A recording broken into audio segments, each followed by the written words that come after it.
ತಂದೆ ಶಿವ ತಂದೆ ಸರಿ ಸಮರಾರು ನಿನ್ನ ಮುಂದೆ. ನನ್ನ ಬಿಂದು ತಂದೆ ನಿನ್ನ ರೂಪ ನಾನು ಕಂಡೆ. ನನ್ನ ಬಿಂದು ತಂದೆ ನಿನ್ನ ರೂಪ ನಾನು ಕಂಡೆ. ನನ್ನ ಬಿಂದು ತಂದೆ ನಿನ್ನ ರೂಪ ನಾನು ಕಂಡೆ. ನನ್ನ ಬಿಂದು ತಂದೆ ನಿನ್ನ ರೂಪ ನಾನು ಕಂಡೆ. ತಂದೆ ತಂದೆ ಶಿವ ತಂದೆ ಸರಿ ಸಮರಾರು ನಿನ್ನ ಮುಂದೆ. ತಂದೆ ತಂದೆ ಶಿವ ತಂದೆ ಸರಿ ಸಮರಾರು ನಿನ್ನ ಮುಂದೆ.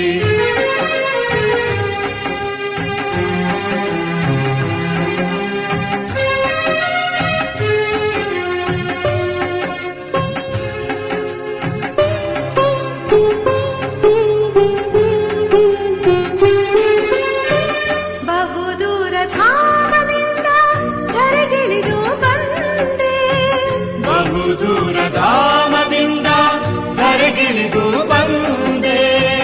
ದಿವ್ಯ ಜ್ಞಾನ ಭಂಡಾರ ತಂದೆ ರಾಜಯೋಗಿ ಮಾಡಿದೆ. ದಿವ್ಯ ಜ್ಞಾನ ಭಂಡಾರ ತಂದೆ ರಾಜಯೋಗಿ ಮಾಡಿದೆ. ಬ್ರಹ್ಮನ ರಥದಲ್ಲಿ ಕುಳಿತುಕೊಂಡೆ ಬಾಬಾ ಕುಳಿತುಕೊಂಡೆ. ಬ್ರಹ್ಮನ ರಥದಲ್ಲಿ ಕುಳಿತುಕೊಂಡೆ ಬಾಬಾ ಕುಳಿತುಕೊಂಡೆ. ತಂದೆ ತಂದೆ ಶಿವ ತಂದೆ ಸರಿ ಸಮರಾರು ನಿನ್ನ ಮುಂದೆ. ತಂದೆ ತಂದೆ ಶಿವ ತಂದೆ ಸರಿ ಸಮರಾರು ನಿನ್ನ ಮುಂದೆ.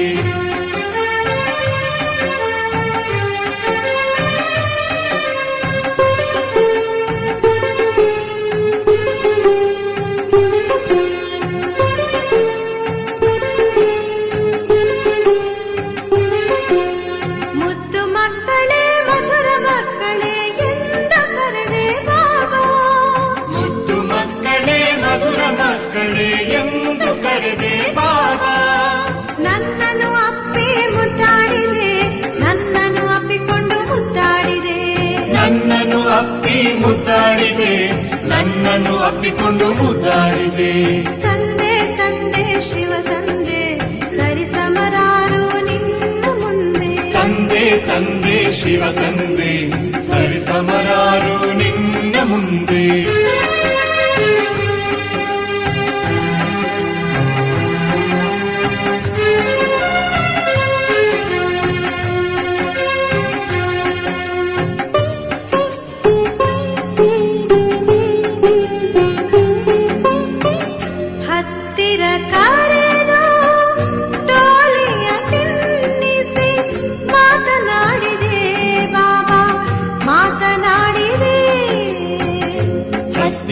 ಕರೆದು ಟೋಲಿಯ ತಿನ್ನಿಸಿ ಮಾತನಾಡಿದೆ ಬಾಬಾ ಮಾತನಾಡಿದೆ. ಜ್ಞಾನವ ತಿಳಿಸಿ ದೃಷ್ಟಿಯ ಕೊಟ್ಟು ಶಕ್ತಿಯ ತುಂಬಿದೆ ಬಾಬಾ. ಜ್ಞಾನವ ತಿಳಿಸಿ ದೃಷ್ಟಿಯ ಕೊಟ್ಟು ಶಕ್ತಿಯ ತುಂಬಿದೆ ಬಾಬಾ. ತಂದೆ ತಂದೆ ಶಿವ ತಂದೆ ಸರಿ ಸಮರಾರು ನಿನ್ನ ಮುಂದೆ. ತಂದೆ ತಂದೆ ಶಿವ ತಂದೆ ಸರಿ ಸಮರಾರು ನಿನ್ನ ಮುಂದೆ. ನನ್ನ ಬಿಂದು ತಂದೆ ನಿನ್ನ ರೂಪ ನಾನು ಕಂಡೆ. ನನ್ನ ಬಿಂದು ತಂದೆ ನಿನ್ನ ರೂಪ ನಾನು ಕಂಡೆ. ತಂದೆ ತಂದೆ ಶಿವ ತಂದೆ ಸರಿ ಸಮರಾರು ನಿನ್ನ ಮುಂದೆ. ತಂದೆ ತಂದೆ ಶಿವ ತಂದೆ ಸರಿ ಸಮರಾರು ನಿನ್ನ ಮುಂದೆ. ಸರಿ ಸಮರಾರು ನಿನ್ನ ಮುಂದೆ. ಸರಿ ಸಮರಾರು ನಿನ್ನ ಮುಂದೆ.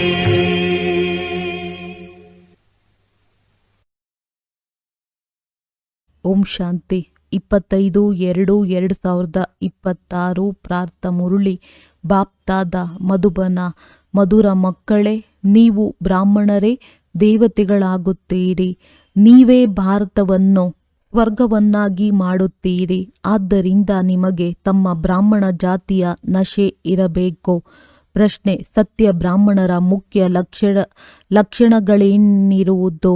ಉತ್ತರ: ಸತ್ಯ ಬ್ರಾಹ್ಮಣರ ಬುದ್ಧಿರೂಪಿ ಹಗ್ಗವು ಈ ಹಳೆಯ ಪ್ರಪಂಚದಿಂದ ಬಿಚ್ಚಲ್ಪಟ್ಟಿರುವುದು. ಅವರು ಈ ಪ್ರಪಂಚದ ತೀರವನ್ನು ಬಿಟ್ಟರು. ಸತ್ಯ ಬ್ರಾಹ್ಮಣರೆಂದರೆ ಕೈಗಳಿಂದ ಕೆಲಸ ಮಾಡುತ್ತಾ ಬುದ್ಧಿಯಿಂದ ಸದಾ ತಂದೆಯ ನೆನಪಿನಲ್ಲಿರುವವರು, ಅರ್ಥಾತ್ ಕರ್ಮಯೋಗಿಯಾಗಿರುವವರು. ಬ್ರಾಹ್ಮಣರು ಅರ್ಥಾತ್ ಕಮಲ ಪುಷ್ಪ ಸಮಾನರು. ಬ್ರಾಹ್ಮಣರು ಅರ್ಥಾತ್ ಸದಾ ಆತ್ಮ ಅಭಿಮಾನಿಯಾಗಿರುವ ಪುರುಷಾರ್ಥ ಮಾಡುವವರು. ಬ್ರಾಹ್ಮಣರು ಅರ್ಥಾತ್ ಕಾಮ ಮಹಾಶತ್ರುವಿನ ಮೇಲೆ ವಿಜಯವನ್ನು ಪ್ರಾಪ್ತಿ ಮಾಡಿಕೊಳ್ಳುವವರು. ಓಂ ಶಾಂತಿ. ಆತ್ಮಿಕ ತಂದೆಯು ಆತ್ಮಿಕ ಮಕ್ಕಳಿಗೆ ತಿಳಿಸುತ್ತಾರೆ. ಮಕ್ಕಳು ಯಾರು? ಈ ಬ್ರಾಹ್ಮಣರು. ಇದನ್ನು ಎಂದು ಮರೆಯಬೇಡಿ. ನಾವು ಬ್ರಾಹ್ಮಣರಾಗಿದ್ದೇವೆ, ದೇವತೆಗಳಾಗುವವರಿದ್ದೇವೆ. ವರ್ಣಗಳನ್ನು ಸಹ ನೆನಪು ಮಾಡಿಕೊಳ್ಳಬೇಕಾಗುತ್ತದೆ. ನೀವಿಲ್ಲಿ ಪರಸ್ಪರ ಕೇವಲ ಬ್ರಾಹ್ಮಣರಿದ್ದೀರಿ. ಬ್ರಾಹ್ಮಣರಿಗೆ ಬೇಹದ್ದಿನ ತಂದೆಯು ಓದಿಸುತ್ತಾರೆ. ಇಲ್ಲಿ ಬ್ರಹ್ಮರವರು ಓದಿಸುವುದಿಲ್ಲ.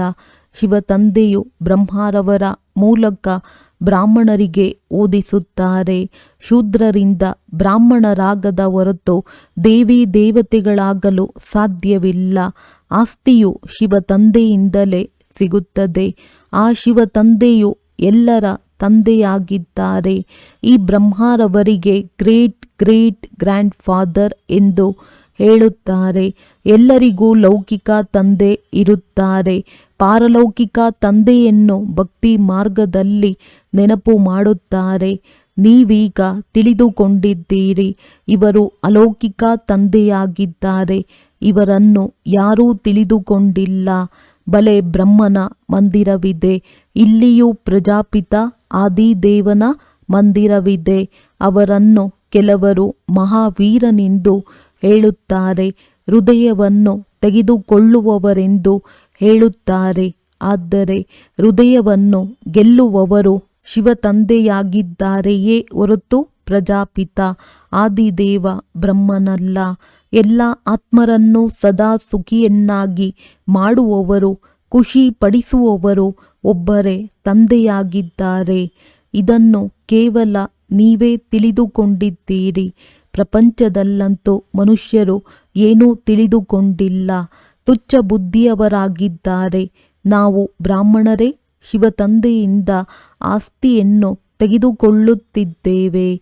ನೀವು ಸಹ ಇದನ್ನು ಪದೇ ಪದೇ ಮರೆತು ಹೋಗುತ್ತೀರಿ. ನೆನಪು ಅತಿ ಸಹಜವಾಗಿದೆ. ಯೋಗ ಶಬ್ದವನ್ನು ಸನ್ಯಾಸಿಗಳು ಇಟ್ಟಿದ್ದಾರೆ. ನೀವಂತೂ ತಂದೆಯನ್ನು ನೆನಪು ಮಾಡುತ್ತೀರಿ. ಯೋಗ ಎಂಬುದು ಸಾಮಾನ್ಯ ಶಬ್ದವಾಗಿದೆ. ಇದಕ್ಕೆ ಯೋಗಾಶ್ರಮವೆಂದು ಹೇಳುವುದಿಲ್ಲ, ಏಕೆಂದರೆ ಇಲ್ಲಿ ತಂದೆ ಮತ್ತು ಮಕ್ಕಳು ಕುಳಿತಿದ್ದೀರಿ. ಬೇಹದ್ದಿನ ತಂದೆಯನ್ನು ನೆನಪು ಮಾಡುವುದು ಮಕ್ಕಳ ಕರ್ತವ್ಯವಾಗಿದೆ. ನಾವು ಬ್ರಾಹ್ಮಣರಾಗಿದ್ದೇವೆ. ಬ್ರಹ್ಮರವರ ಮೂಲಕ ತಂದೆಯಿಂದ ಆಸ್ತಿಯನ್ನು ಪಡೆಯುತ್ತಿದ್ದೇವೆ. ಆದ್ದರಿಂದ ಶಿವ ತಂದೆಯು ತಿಳಿಸುತ್ತಾರೆ, ಎಷ್ಟು ಸಾಧ್ಯವೋ ನೆನಪು ಮಾಡುತ್ತಾ ಇರಿ. ಬಲೆ ಚಿತ್ರವನ್ನು ಇಟ್ಟುಕೊಳ್ಳಿ. ಆಗ ನೆನಪಿರುವುದು, ನಾವು ಬ್ರಾಹ್ಮಣರಾಗಿದ್ದೇವೆ, ತಂದೆಯಿಂದ ಆಸ್ತಿಯನ್ನು ತೆಗೆದುಕೊಳ್ಳುತ್ತೇವೆ. ಬ್ರಾಹ್ಮಣರು ಎಂದಾದರೂ ತಮ್ಮ ಜಾತಿಯನ್ನು ಮರೆಯುತ್ತಾರೆಯೇ? ನೀವು ಶೂದ್ರರ ಸಂಘದಲ್ಲಿ ಬರುವುದರಿಂದ ಬ್ರಾಹ್ಮಣತನವನ್ನು ಮರೆತು ಹೋಗುತ್ತೀರಿ. ಬ್ರಾಹ್ಮಣರಂತೂ ದೇವತೆಗಳಿಗಿಂತಲೂ ಶ್ರೇಷ್ಠರಾಗಿದ್ದಾರೆ, ಏಕೆಂದರೆ ನೀವು ಬ್ರಾಹ್ಮಣರೇ ಜ್ಞಾನಪೂರ್ಣರಾಗಿದ್ದೀರಿ. ಭಗವಂತನಿಗೆ ಸರ್ವಜ್ಞನೆಂದು ಹೇಳುತ್ತಾರೆ. ಅದರ ಅರ್ಥವನ್ನು ತಿಳಿದುಕೊಂಡಿಲ್ಲ. ಅವರು ಎಲ್ಲರ ಹೃದಯಗಳಲ್ಲಿ ಏನಿದೆ ಎಂಬುದನ್ನು ಕುಳಿತು ನೋಡುತ್ತಾರೆಂದಲ್ಲ. ಸರ್ವಜ್ಞನೆಂದರೆ ಅವರಿಗೆ ಸೃಷ್ಟಿಯ ಆದಿ ಮಧ್ಯ ಅಂತ್ಯದ ಜ್ಞಾನವಿದೆ. ಅವರು ಬೀಜರೂಪನಾಗಿದ್ದಾರೆ. ವೃಕ್ಷದ ಆದಿ ಮಧ್ಯ ಅಂತ್ಯವನ್ನು ತಿಳಿದುಕೊಂಡಿದ್ದಾರೆ. ಅಂದ ಮೇಲೆ ಇಂತಹ ತಂದೆಯನ್ನು ಬಾಳ ನೆನಪು ಮಾಡಬೇಕಾಗಿದೆ. ಈ ಬ್ರಹ್ಮರವರ ಆತ್ಮವೂ ಸಹ ಆ ತಂದೆಯನ್ನು ನೆನಪು ಮಾಡುತ್ತದೆ. ತಂದೆಯು ತಿಳಿಸುತ್ತಾರೆ, ಈ ಬ್ರಹ್ಮನು ನನ್ನನ್ನು ನೆನಪು ಮಾಡುತ್ತಾರೆ, ಆದ್ದರಿಂದಲೇ ಈ ಪದವಿಯನ್ನು ಪಡೆಯುತ್ತಾರೆ. ನೀವು ನೆನಪು ಮಾಡುತ್ತೀರಿ, ಆಗಲೇ ಪದವಿ ಪಡೆಯುತ್ತೀರಿ. ಮೊಟ್ಟ ಮೊದಲು ನೀವು ಅಶರೀರಿಯಾಗಿ ಬಂದಿದ್ದೀರಿ ಮತ್ತು ಅಶರೀರಿಯಾಗಿ ಹಿಂತಿರುಗಿ ಹೋಗಬೇಕಾಗಿದೆ. ಮತ್ತೆಲ್ಲರೂ ನಿಮಗೆ ದುಃಖ ಕೊಡುವವರಾಗಿದ್ದಾರೆ. ಅವರನ್ನು ಏಕೆ ನೆನಪು ಮಾಡುತ್ತೀರಿ? ಯಾವಾಗ ನಾನು ನಿಮಗೆ ಸಿಕ್ಕಿದ್ದೇನೋ ನಾನು ನಿಮ್ಮನ್ನು ಹೊಸ ಪ್ರಪಂಚದಲ್ಲಿ ಕರೆದುಕೊಂಡು ಹೋಗಲು ಬಂದಿದ್ದೇನೆ. ಅಲ್ಲಿ ಯಾವುದೇ ದುಃಖವಿರುವುದಿಲ್ಲ, ದೈವಿ ಸಂಬಂಧವಿರುತ್ತದೆ. ಇಲ್ಲಿ ಮೊಟ್ಟ ಮೊದಲು ಸ್ತ್ರೀ ಪುರುಷನ ಸಂಬಂಧದಲ್ಲಿ ದುಃಖವಾಗುತ್ತದೆ, ಏಕೆಂದರೆ ವಿಕಾರಿಗಳಾಗುತ್ತಾರೆ. ಈಗ ನಿಮ್ಮನ್ನು ಇಂತಹ ಪ್ರಪಂಚದ ಮಾಲೀಕರನ್ನಾಗಿ ಮಾಡುತ್ತೇನೆ, ಎಲ್ಲಿ ವಿಕಾರದ ಮಾತೆ ಇರುವುದಿಲ್ಲ. ಕಾಮ ಮಹಾಶತ್ರುವೆಂದು ಗಾಯನವಿದೆ. ಇದು ಆದಿ ಮಧ್ಯ ಅಂತ್ಯ ದುಃಖ ಕೊಡುತ್ತದೆ. ಕ್ರೋಧವು ಆದಿ ಮಧ್ಯ ಅಂತ್ಯ ದುಃಖ ಕೊಡುತ್ತದೆ ಎಂದು ಹೇಳುವುದಿಲ್ಲ. ಅಂದ ಮೇಲೆ ಮೊದಲು ಕಾಮ ವಿಕಾರವನ್ನು ಗೆಲ್ಲಬೇಕು. ಅದೇ ಆದಿ ಮಧ್ಯ ಅಂತ್ಯ ದುಃಖ ಕೊಡುತ್ತದೆ, ಪತಿತರನ್ನಾಗಿ ಮಾಡುತ್ತದೆ. ಪತಿತ ಶಬ್ದವು ವಿಕಾರಕ್ಕೆ ಸಲ್ಲುತ್ತದೆ. ಈ ಶತ್ರುವಿನ ಮೇಲೆ ಜಯ ಗಳಿಸಬೇಕಾಗಿದೆ. ನಿಮಗೆ ತಿಳಿದಿದೆ, ನಾವು ಸ್ವರ್ಗದ ದೇವಿ ದೇವತೆಗಳಾಗುತ್ತಿದ್ದೇವೆ. ಎಲ್ಲಿಯವರೆಗೆ ಈ ನಿಶ್ಚಯವಿಲ್ಲವೋ ಅಲ್ಲಿಯವರೆಗೆ ಏನನ್ನೂ ಪಡೆಯಲು ಸಾಧ್ಯವಿಲ್ಲ. ತಂದೆಯು ತಿಳಿಸುತ್ತಾರೆ, ಮಕ್ಕಳೇ, ಮನಸ ವಾಚ ಕರ್ಮಣ ಅಕ್ಯುರೇಟ್ ಆಗಬೇಕಾಗಿದೆ.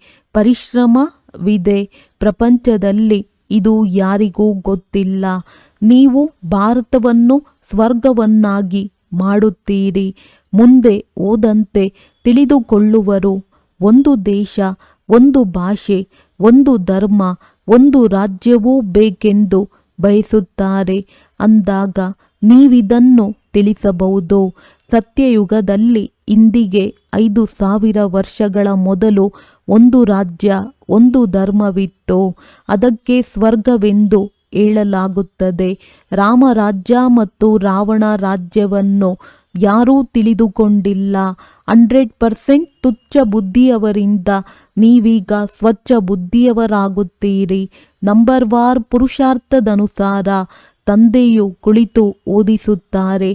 ಕೇವಲ ನೀವು ತಂದೆಯ ಮತದಂತೆ ನಡೆಯಿರಿ. ತಂದೆಯು ತಿಳಿಸುತ್ತಾರೆ, ಹಳೆಯ ಪ್ರಪಂಚದಲ್ಲಿರುತ್ತಾ ಕಮಲ ಪುಷ್ಪ ಸಮಾನ ಪವಿತ್ರರಾಗಿರಿ.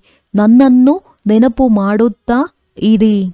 ತಂದೆಯು ಆತ್ಮಗಳಿಗೆ ತಿಳಿಸುತ್ತಾರೆ, ನಾನು ಈ ಕರ್ಮೇಂದ್ರಿಯಗಳ ಮೂಲಕ ಆತ್ಮರಿಗೆ ಓದಿಸಲು ಬಂದಿದ್ದೇನೆ. ನೀವಾತ್ಮರೂ ಸಹ ಕರ್ಮೇಂದ್ರಿಯಗಳ ಮೂಲಕ ಕೇಳಿಸಿಕೊಳ್ಳುತ್ತೀರಿ. ನೀವು ಮಕ್ಕಳು ಆತ್ಮಾಭಿಮಾನಿಯಾಗಬೇಕಾಗಿದೆ. ಇದಂತೂ ಹಳೆಯ ಚೀಚಿ ಶರೀರವಾಗಿದೆ. ನೀವು ಬ್ರಾಹ್ಮಣರು ಪೂಜೆಗೆ ಯೋಗ್ಯರಲ್ಲ. ನೀವು ಗಾಯನಕ್ಕೆ ಯೋಗ್ಯರಾಗಿದ್ದೀರಿ. ದೇವತೆಗಳು ಪೂಜೆಗೆ ಯೋಗ್ಯರಾಗಿದ್ದಾರೆ. ನೀವು ಶ್ರೀಮತದಂತೆ ವಿಶ್ವವನ್ನು ಪವಿತ್ರ ಸ್ವರ್ಗವನ್ನಾಗಿ ಮಾಡುತ್ತೀರಿ. ಆದ್ದರಿಂದ ನಿಮ್ಮದ್ದು ಗಾಯನವಿದೆ, ನಿಮಗೆ ಪೂಜೆಯಾಗುವುದಿಲ್ಲ. ಗಾಯನವು ಕೇವಲ ನೀವು ಬ್ರಾಹ್ಮಣರದ್ದಾಗಿದೆ, ದೇವತೆಗಳದ್ದಲ್ಲ. ತಂದೆಯು ನಿಮ್ಮನ್ನು ಶೂದ್ರರಿಂದ ಬ್ರಾಹ್ಮಣರನ್ನಾಗಿ ಮಾಡುತ್ತಾರೆ. ಜಗದಂಬಾ ಮತ್ತು ಬ್ರಹ್ಮ ಮೊದಲಾದವರ ಮಂದಿರಗಳನ್ನು ಕಟ್ಟಿಸುತ್ತಾರೆ. ಆದರೆ ಇವರು ಯಾರೆಂಬುದು ತಿಳಿದಿಲ್ಲ. ಜಗತ್ಪಿತನು ಬ್ರಹ್ಮನಾದರಲ್ಲವೇ? ಅವರಿಗೆ ದೇವತೆಯೆಂದು ಹೇಳುವುದಿಲ್ಲ.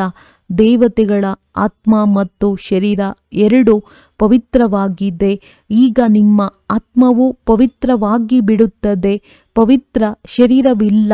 ನೀವೀಗ ಈಶ್ವರನ ಮತದಂತೆ ಭಾರತವನ್ನು ಸ್ವರ್ಗವನ್ನಾಗಿ ಮಾಡುತ್ತಿದ್ದೀರಿ. ನೀವು ಸ್ವರ್ಗಕ್ಕೆ ಯೋಗ್ಯರಾಗುತ್ತಿದ್ದೀರಿ. ಖಂಡಿತವಾಗಿ ಸತೋಪ್ರಧಾನರಾಗಬೇಕಾಗಿದೆ. ಕೇವಲ ನೀವು ಬ್ರಾಹ್ಮಣರಿಗೆ ತಂದೆಯು ಓದಿಸುತ್ತಾರೆ. ಬ್ರಾಹ್ಮಣರ ವೃಕ್ಷವು ವೃದ್ಧಿಯಾಗುತ್ತಾ ಇರುವುದು. ಬ್ರಾಹ್ಮಣರು ಯಾರು ಪಕ್ಕ ಆಗಿಬಿಡುವರೋ ಅವರೇ ಹೋಗಿ ಮತ್ತೆ ದೇವತೆಗಳಾಗುವರು. ಇದು ಹೊಸ ವೃಕ್ಷವಾಗಿದೆ. ಮಾಯೆಯ ಬಿರುಗಾಳಿಗಳು ಬರುತ್ತವೆ. ಸತ್ಯಯುಗದಲ್ಲಿ ಯಾವುದೇ ಬಿರುಗಾಳಿ ಬರುವುದಿಲ್ಲ. ಇಲ್ಲಿ ಮಾಯೆಯು ತಂದೆಯ ನೆನಪಿನಲ್ಲಿರಲು ಬಿಡುವುದಿಲ್ಲ. ನಾವು ತಂದೆಯ ನೆನಪಿನಲ್ಲಿರಬೇಕು. ತಮೋಪ್ರಧಾನರಿಂದ ಸತೋಪ್ರಧಾನರಾಗಬೇಕೆಂದು ಬಯಸುತ್ತೀರಿ. ಎಲ್ಲವೂ ನೆನಪಿನ ಮೇಲೆ ಆಧಾರಿತವಾಗಿದೆ. ಭಾರತದ ಪ್ರಾಚೀನ ಯೋಗವು ಪ್ರಸಿದ್ಧವಾಗಿದೆ. ಪ್ರಾಚೀನ ಯೋಗವನ್ನು ಯಾರಾದರೂ ಬಂದು ಕಲಿಸಲಿ ಎಂದು ವಿದೇಶದವರು ಬಯಸುತ್ತಾರೆ. ಈಗ ಯೋಗವು 2 ಪ್ರಕಾರದ್ದಾಗಿದೆ. ಒಬ್ಬರು ಹಠಯೋಗಿಗಳು, ಇನ್ನೊಬ್ಬರು ರಾಜಯೋಗಿಗಳು. ನೀವು ರಾಜಯೋಗಿಗಳಾಗಿದ್ದೀರಿ. ಇದು ಭಾರತದ ಪ್ರಾಚೀನ ರಾಜಯೋಗವಾಗಿದೆ. ಅದನ್ನು ತಂದೆಯೇ ಕಲಿಸುತ್ತಾರೆ. ಕೇವಲ ಗೀತೆಯಲ್ಲಿ ನನ್ನ ಬದಲು ಕೃಷ್ಣನ ಹೆಸರನ್ನು ಹಾಕಿದ್ದಾರೆ. ಎಷ್ಟೊಂದು ಅಂತರವಾಗಿ ಬಿಟ್ಟಿದೆ. ಶಿವ ಜಯಂತಿಯಾದ ಮೇಲೆ ನಿಮ್ಮ ವೈಕುಂಠದ ಜಯಂತಿಯೂ ಆಗುತ್ತದೆ. ಅದರಲ್ಲಿ ಶ್ರೀಕೃಷ್ಣನ ರಾಜ್ಯವಿರುವುದು. ನಿಮಗೆ ತಿಳಿದಿದೆ, ಶಿವ ಜಯಂತಿಯಾದರೆ ಗೀತಾ ಜಯಂತಿಯೂ ಆಗುವುದು, ವೈಕುಂಠದ ಜಯಂತಿಯೂ ಆಗುವುದು. ಅದರಲ್ಲಿ ನೀವು ಪವಿತ್ರರಾಗಿ ಬಿಡುತ್ತೀರಿ. ಕಲ್ಪದ ಮೊದಲಿನ ತರಹ ಸ್ಥಾಪನೆ ಮಾಡುತ್ತೀರಿ. ಈಗ ತಂದೆಯು ತಿಳಿಸುತ್ತಾರೆ, ನನ್ನನ್ನು ನೆನಪು ಮಾಡಿ. ನೆನಪು ಮಾಡದಿದ್ದರೆ ಮಾಯೆಯು ಯಾವುದಾದರೊಂದು ವಿಕರ್ಮ ಮಾಡಿಸಿ ಬಿಡುತ್ತದೆ. ನೆನಪು ಮಾಡದಿದ್ದರೆ ಪೆಟ್ಟು ಬೀಳುತ್ತದೆ. ನೆನಪಿನಲ್ಲಿದ್ದರೆ ಪೆಟ್ಟು ಬೀಳುವುದಿಲ್ಲ. ಇದು ಮಲ್ಲ ಯುದ್ಧವಾಗಿದೆ. ನಿಮಗೆ ತಿಳಿದಿದೆ, ನಮ್ಮ ಶತ್ರು ಯಾವುದೇ ಮನುಷ್ಯನಲ್ಲ, ರಾವಣ ಶತ್ರುವಾಗಿದ್ದಾನೆ. ತಂದೆಯು ತಿಳಿಸುತ್ತಾರೆ, ಈ ಸಮಯದ ವಿವಾಹವು ನಷ್ಟವಾಗಿದೆ. ಒಬ್ಬರು ಇನ್ನೊಬ್ಬರನ್ನು ಪತಿತರನ್ನಾಗಿ ಮಾಡುತ್ತಾರೆ. ಈಗ ಪಾರಲೌಕಿಕ ತಂದೆಯು ಆದೇಶ ನೀಡಿದ್ದಾರೆ, ಮಕ್ಕಳೇ, ಕಾಮ ಮಹಾ ಶತ್ರುವಾಗಿದೆ. ಇದರ ಮೇಲೆ ಜಯ ಗಳಿಸಿ ಮತ್ತು ಪವಿತ್ರತೆಯ ಪ್ರತಿಜ್ಞೆ ಮಾಡಿ. ಯಾರೂ ಪತಿತರಾಗಬೇಡಿ.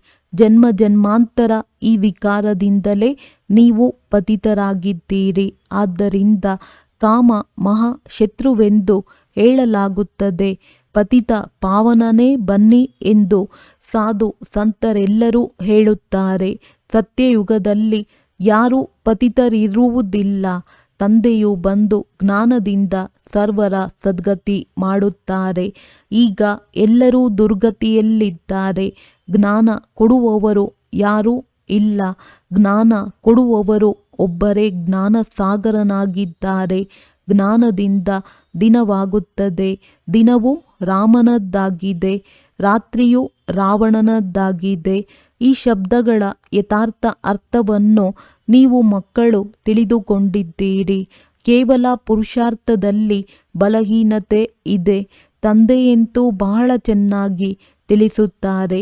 ನೀವೇ 84 ಜನ್ಮಗಳನ್ನು ಪೂರ್ಣ ಮಾಡಿದ್ದೀರಿ. ಈಗ ಪವಿತ್ರರಾಗಿ ಹಿಂತಿರುಗಿ ಹೋಗಬೇಕಾಗಿದೆ. ನಿಮಗಂತೂ ಶುದ್ಧ ಅಹಂಕಾರವಿರಬೇಕು.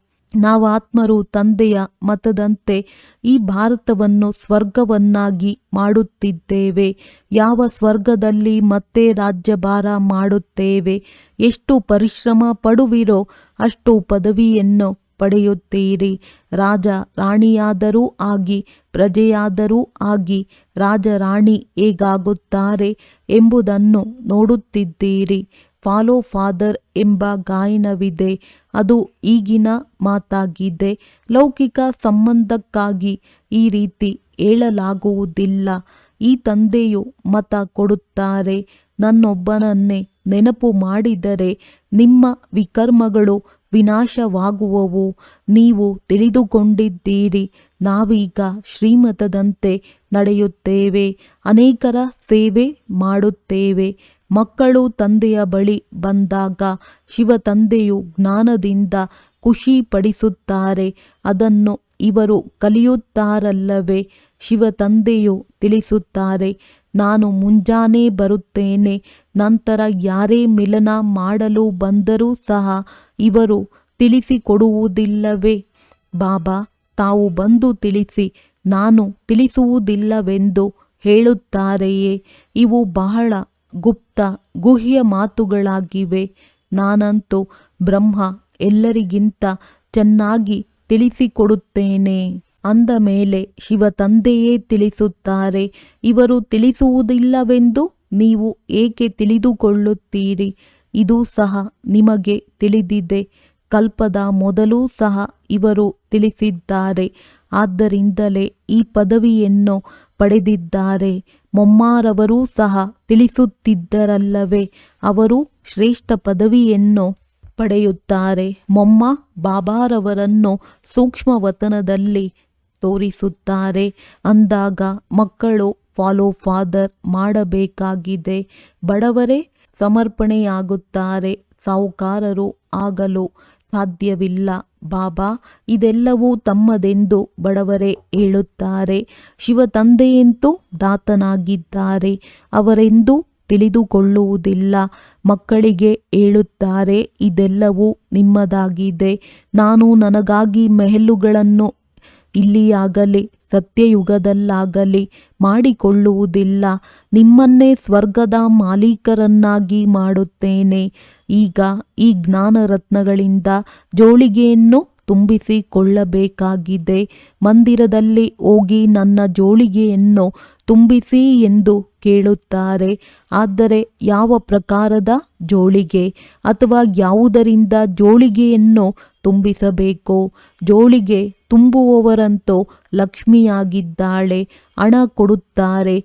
ಶಿವನ ಬಳಿ ಹೋಗುವುದಿಲ್ಲ, ಶಂಕರನ ಬಳಿ ಹೋಗಿ ಹೇಳುತ್ತಾರೆ. ಶಿವಶಂಕರ ಒಂದೇ ಎಂದು ತಿಳಿದುಕೊಳ್ಳುತ್ತಾರೆ. ಆದರೆ ಆ ರೀತಿ ಇಲ್ಲ. ತಂದೆಯು ಬಂದು ಸತ್ಯವನ್ನು ತಿಳಿಸುತ್ತಾರೆ. ತಂದೆಯೇ ದುಃಖಹರ್ತ ಸುಖಕರ್ತನಾಗಿದ್ದಾರೆ. ನೀವು ಮಕ್ಕಳು ಗೃಹಸ್ಥ ವ್ಯವಹಾರದಲ್ಲಿಯೂ ಇರಬೇಕಾಗಿದೆ, ಉದ್ಯೋಗವನ್ನು ಮಾಡಬೇಕಾಗಿದೆ. ಪ್ರತಿಯೊಬ್ಬರೂ ತಮಗಾಗಿ ಸಲಹೆ ಕೇಳುತ್ತಾರೆ. ಬಾಬಾ, ನಾವು ಈ ಮಾತಿನಲ್ಲಿ ಸುಳ್ಳು ಹೇಳಬೇಕಾಗುತ್ತದೆ ಎಂದು. ತಂದೆಯು ಪ್ರತಿಯೊಬ್ಬರ ನಾಡಿ ನೋಡಿ ಸಲಹೆ ಕೊಡುತ್ತಾರೆ. ಏಕೆಂದರೆ ತಂದೆಯು ತಿಳಿದುಕೊಳ್ಳುತ್ತಾರೆ, ಒಂದು ವೇಳೆ ನಾನು ಹೇಳಿ ಅದನ್ನು ಮಕ್ಕಳು ಮಾಡಲು ಆಗದಿದ್ದರೆ ಅಂತಹ ಸಲಹೆಯನ್ನಾದರೂ ಏಕೆ ಕೊಡಬೇಕು? ಆದ್ದರಿಂದ ಅವರು ಮಾಡಲು ಸಾಧ್ಯವಾಗುವಂತೆ ನಾಡಿಯನ್ನು ನೋಡಿ ಸಲಹೆ ಕೊಡಲಾಗುತ್ತದೆ. ನಾನು ಹೇಳಿ ಮಕ್ಕಳು ಮಾಡದಿದ್ದರೆ ಉಲ್ಲಂಘನೆ ಮಾಡುವವರ ಸಾಲಿನಲ್ಲಿ ಬಂದು ಬಿಡುವರು. ಪ್ರತಿಯೊಬ್ಬರದ್ದು ತಮ್ಮ ತಮ್ಮದೇ ಆದ ಲೆಕ್ಕಾಚಾರವಿದೆ. ಸರ್ಜನ್ ಒಬ್ಬರೇ ಆಗಿದ್ದಾರೆ, ಅವರ ಬಳಿ ಬರಬೇಕಾಗಿದೆ. ಅವರು ಪೂರ್ಣ ಸಲಹೆ ನೀಡುತ್ತಾರೆ. ಎಲ್ಲರನ್ನೂ ಕೇಳಬೇಕು. ಬಾಬಾ, ನಾವು ಈ ಪರಿಸ್ಥಿತಿಯಲ್ಲಿ ನಾವು ಹೇಗೆ ನಡೆಯಬೇಕು? ಈಗ ಏನು ಮಾಡುವುದು? ತಂದೆಯು ಸ್ವರ್ಗದಲ್ಲಂತೂ ಕರೆದುಕೊಂಡು ಹೋಗುತ್ತಾರೆ. ನಿಮಗೆ ತಿಳಿದಿದೆ, ನಾವು ಸ್ವರ್ಗವಾಸಿಗಳಾಗುವವರಿದ್ದೇವೆ, ಈಗ ಸಂಗಮವಾಸಿಗಳಾಗಿದ್ದೇವೆ. ನೀವೀಗ ನರಕದಲ್ಲಿಯೂ ಇಲ್ಲ, ಸ್ವರ್ಗದಲ್ಲಿಯೂ ಇಲ್ಲ. ಯಾರ್ಯಾರು ಬ್ರಾಹ್ಮಣರಾಗುವರೋ ಅವರ ಬುದ್ಧಿಯ ಹಗ್ಗವು ಈ ಚೀಚಿ ಪ್ರಪಂಚದಿಂದ ಬಿಚ್ಚಲ್ಪಟ್ಟಿದೆ. ನೀವು ಕಲಿಯುಗಿ ಪ್ರಪಂಚದ ತೀರವನ್ನು ಬಿಟ್ಟು ಬಿಟ್ಟಿದ್ದೀರಿ. ಕೆಲವು ಬ್ರಾಹ್ಮಣರು ನೆನಪಿನ ಯಾತ್ರೆಯಲ್ಲಿ ತೀಕ್ಷ್ಣವಾಗಿ ಹೋಗುತ್ತಿದ್ದಾರೆ, ಕೆಲವರು ಕಡಿಮೆ. ಕೆಲವರಂತೂ ಕೈಯನ್ನು ಬಿಟ್ಟು ಬಿಡುತ್ತಾರೆ, ಮತ್ತೆ ಕಲಿಯುಗದಲ್ಲಿ ಹೊರಟು ಹೋಗುತ್ತಾರೆ. ನಿಮಗೆ ತಿಳಿದಿದೆ, ಅಂಬಿಗನು ಈಗ ನಮ್ಮನ್ನು ಕರೆದುಕೊಂಡು ಹೋಗುತ್ತಿದ್ದಾರೆ. ಆ ಯಾತ್ರೆಯಂತೂ ಅನೇಕ ಪ್ರಕಾರವಾಗಿದೆ. ನಿಮ್ಮದು ಒಂದೇ ಯಾತ್ರೆಯಾಗಿದೆ. ಇದು ಬಹಳ ಭಿನ್ನವಾದ ಯಾತ್ರೆಯಾಗಿದೆ. ಆ ಬಿರುಗಾಳಿಗಳು ಬರುತ್ತವೆ, ನೆನಪನ್ನು ತುಂಡರಿಸುತ್ತವೆ. ಈ ನೆನಪಿನ ಯಾತ್ರೆಯನ್ನು ಚೆನ್ನಾಗಿ ಪಕ್ಕಾ ಮಾಡಿಕೊಳ್ಳಿ, ಪರಿಶ್ರಮ ಪಡಿ.